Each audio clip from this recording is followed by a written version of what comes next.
नमस्कार दोस्तों, आप सबका स्वागत है मेरे चैनल में। आज मैं आपको जो कहानी सुनाऊंगी उसका शीर्षक है घमंडी सेठ।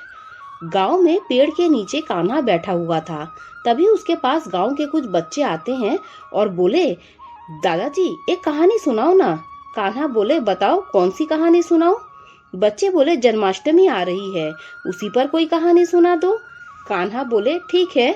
ये उस वक्त की बात है जब हमारे गांव में दुर्जन सिंह का कहर हुआ करता था।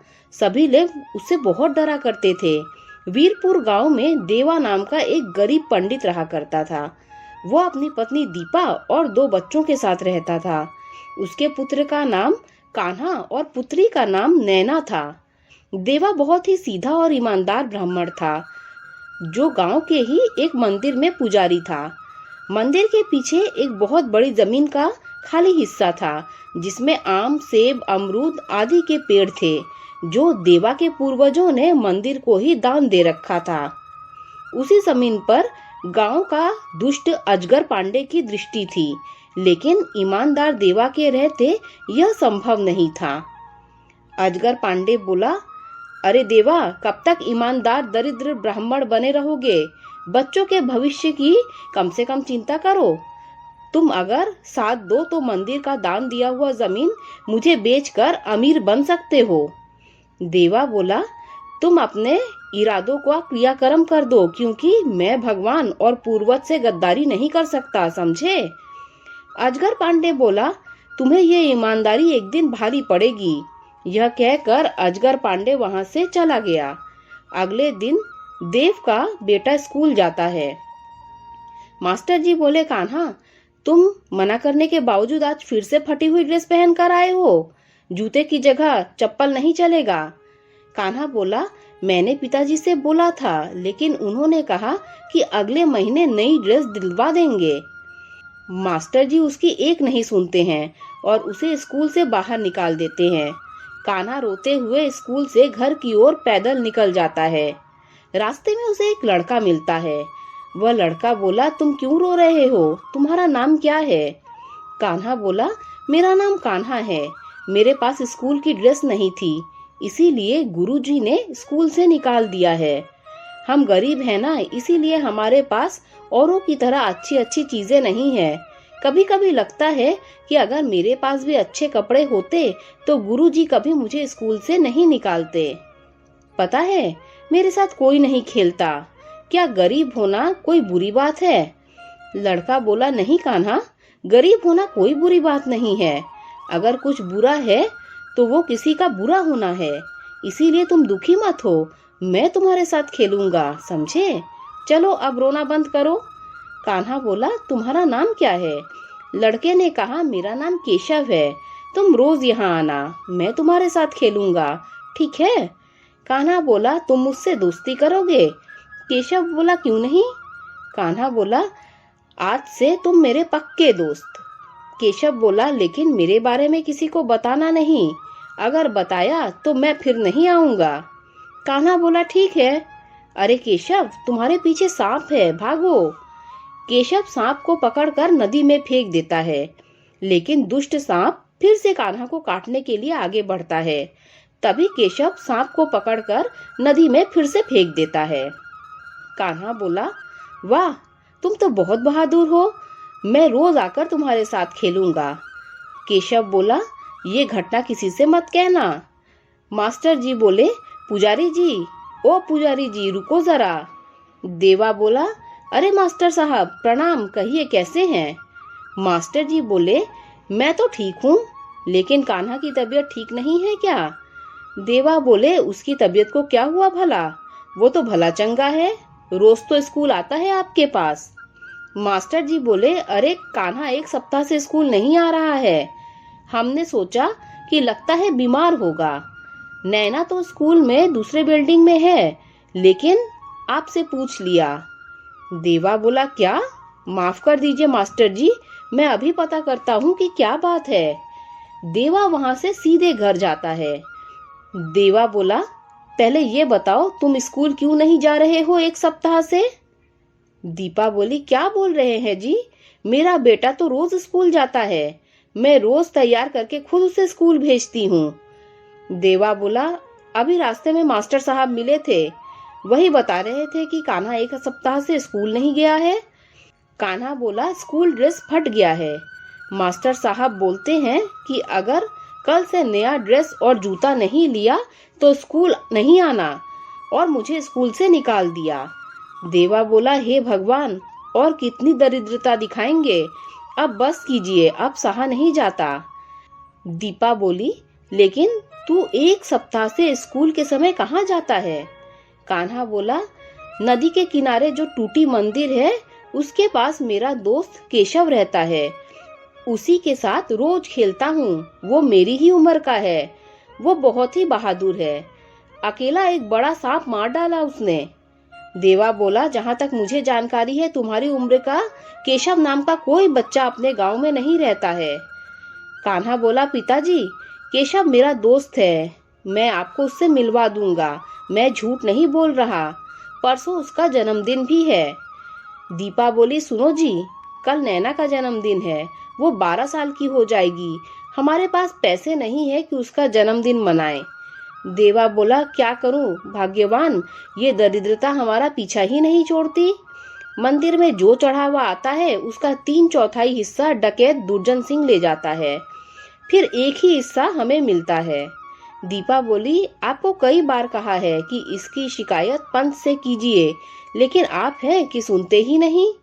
देवा बोला, दुर्जन सिंह के पूर्वजों के समय से मंदिर के चढ़ावे का 3 हिस्सा उसको जाता है।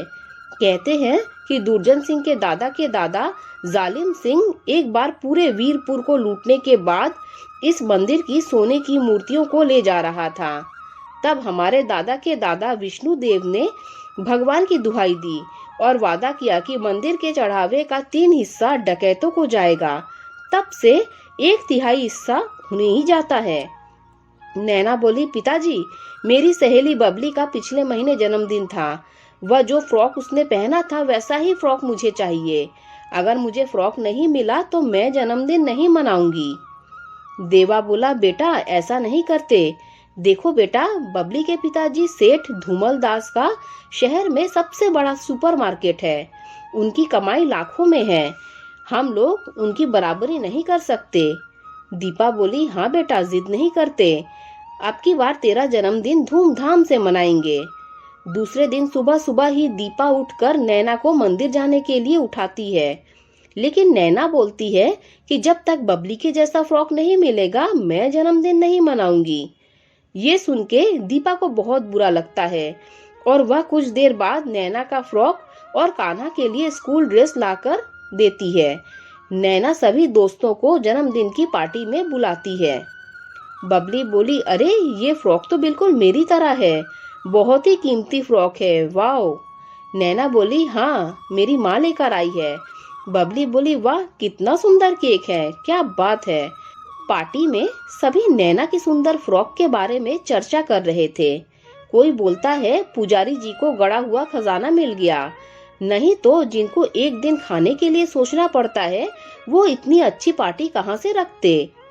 बूढ़ा आदमी बोला, पुजारी जी, सचमुच आपकी बिटिया का जन्मदिन की पार्टी बहुत ही अच्छी रही, मेरी शुभकामनाएं बिटिया के साथ है, फ्रॉक में बिल्कुल परी लग रही है। धूमल दास बोले, इस ड्रेस की कीमत हजारों रुपए में है, परसों ही मैंने बबली के जन्मदिन पर उसे खरीद कर दिया था। तीसरा आदमी बोला, लगता है पुजारी जी को कोई गुप्त धन की प्राप्ति हुई है, क्यों पुजारी जी? देवा बोला, अरे मुझ दरिद्र ब्राह्मण के पास धन कहाँ से आएगा, पता नहीं दीपा ने कहाँ से पैसों का इंतजाम किया। बूढ़ा आदमी बोला, ठीक है पुजारी जी, अब मैं चलता हूँ, रात भी ज्यादा हो गई है, आपको भी कल जल्दी उठना है, कल जन्माष्टमी है ना। देवा बोला, हाँ हाँ, कल मंदिर में कृष्ण जन्मोत्सव बड़ी धूमधाम से मनाया जाएगा। अगले दिन देवा बोला, हे भगवान, अनर्थ हो गया, घोर कलयुग आ गया, अब तो भगवान भी सुरक्षित नहीं। अजगर पांडे बोला, क्या हुआ पुजारी जी, सवेरे सवेरे मंदिर के बाहर इतनी भीड़ कैसी? देवा बोला, भगवान के आभूषण गायब हो गए हैं। मुखिया जी बोले, ऐसा कैसे हो सकता है, आज तक हमारे गांव में कभी ऐसा नहीं हुआ।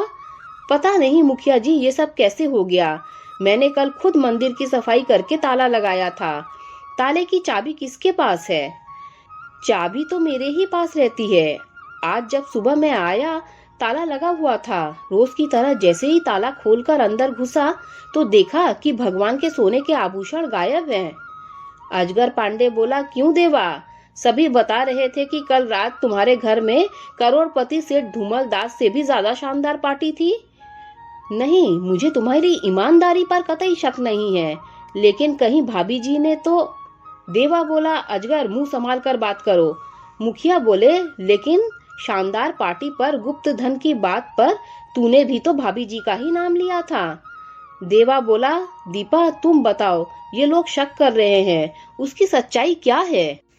दीपा बोली, आप भी मुझ पर शक कर रहे हो?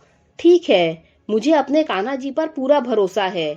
अब तो वो ही इंसाफ करेंगे। अजगर पांडे बोला, एक वक्त का खाने का ठिकाना नहीं तुम लोगों का, और चले गांव वालों को पार्टी देने। मूर्ख समझाए क्या हम लोगों को?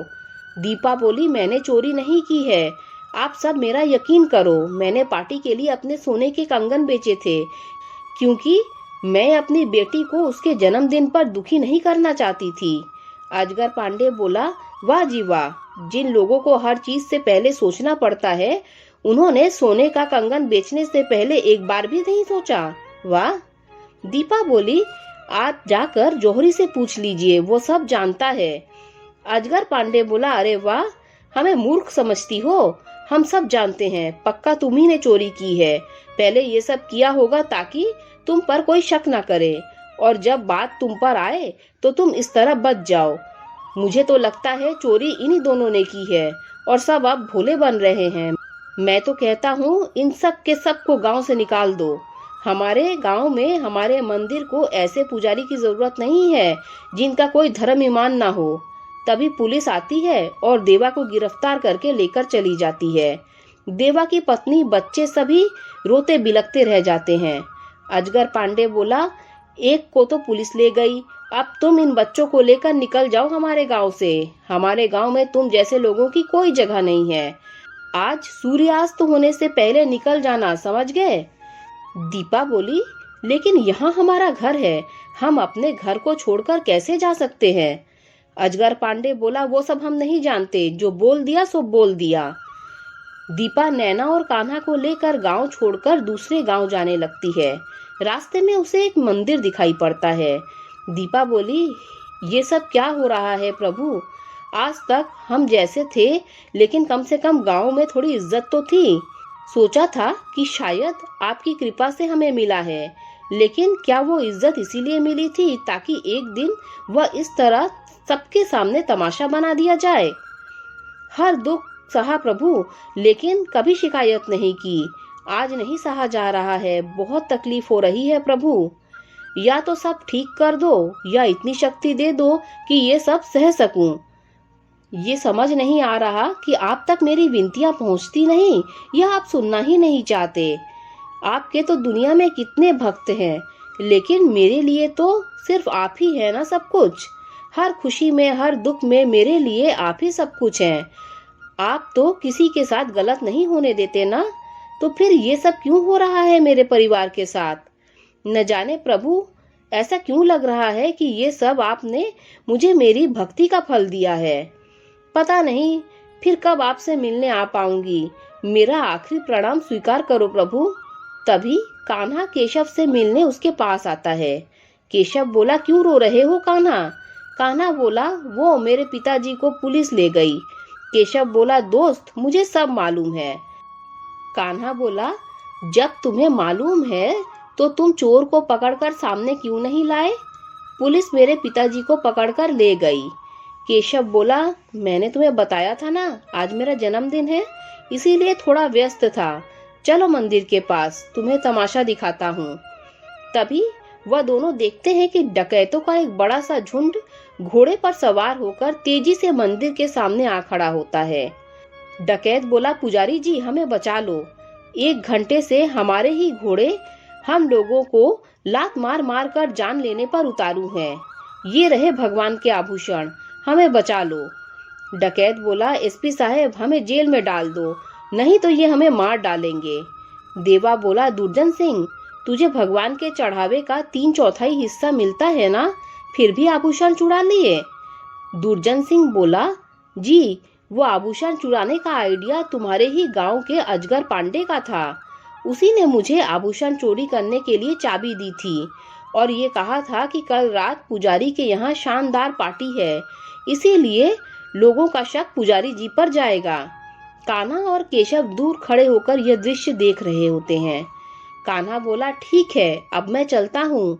मेरे जन्मदिन पर सभी मेरा इंतजार कर रहे होंगे। देवा बोला, मुझे माफ कर देना दीपा, मैंने तुम पर शक किया। मैं एक अच्छा पति नहीं बन पाया। दीपा बोली, कोई बात नहीं है जी, परिस्थितियां ही कुछ ऐसी थी। लेकिन अब आप भूल जाइए, मैं बस खुश हूँ और सब ठीक हो गया। दीपा बोली, प्रभु आपका बहुत बहुत धन्यवाद। देवा बोला, अजगर पांडे और दुर्जन सिंह ने अपना जुर्म कबूल कर लिया। ये सब उन्होंने ही किया था। हमारे श्री कृष्ण हमारे साथ इतना गलत भला कैसे होने देते? तभी कान्हा वहां पर आ जाता है। कान्हा बोला, पिताजी पिताजी, मेरे दोस्त केशव ने सब कुछ ठीक कर दिया। देवा बोला, ये केशव कौन है? कान्हा बोला, मैंने आपको बताया था ना, मेरा एक दोस्त है, उसी ने सब कुछ ठीक कर दिया है। आज जब मैं रो रहा था तो उसने कहा, रो मत, मैं सब कुछ ठीक कर दूंगा। देवा बोला, बेटा, इस दुनिया में करने वाला सिर्फ एक ही है, वो है हमारे आराध्य श्री विष्णु। कान्हा बोला, लेकिन उसने कहा वो सब ठीक कर देगा। आपको पता है, एक बार उसने मेरी सांप से जान बचाई थी। वो किसी से नहीं डरता। दीपा बोली, कान्हा, मुझे मिलना है उस बच्चे से। कान्हा बोला, वो तो चला गया, उसका जन्मदिन है ना। उसने कहा सब इंतजार कर रहे होंगे। दीपा बोली, क्या नाम बताया तुमने उसका? कान्हा बोला, केशव। दीपा बोली, जी सुनिए, हमारे आराध्य को केशव के नाम से भी तो जाना जाता है। मैं जानती हूँ, वो मेरे प्रभु ही थे। वो हमारी मदद के लिए केशव बनकर बाल रूप में आए थे। देवा बोला, हाँ, मैं समझ गया तुम्हारा दोस्त केशव कौन है। चलो मंदिर में, आज तुम्हारे दोस्त का जन्म उत्सव धूमधाम से मनाएंगे। कहानी खत्म होती है। दोस्तों, अगर आपको ये कहानी अच्छी लगी हो तो लाइक कर दीजिए, मेरे चैनल को सब्सक्राइब कर दीजिए। जब आप मेरे चैनल को सब्सक्राइब करें तो बेल का आइकन भी प्रेस कर दीजिए, जिससे मेरी आने वाली सारी कथा कहानियाँ आप तक सबसे पहले पहुँच जाएगी। Thanks for listening.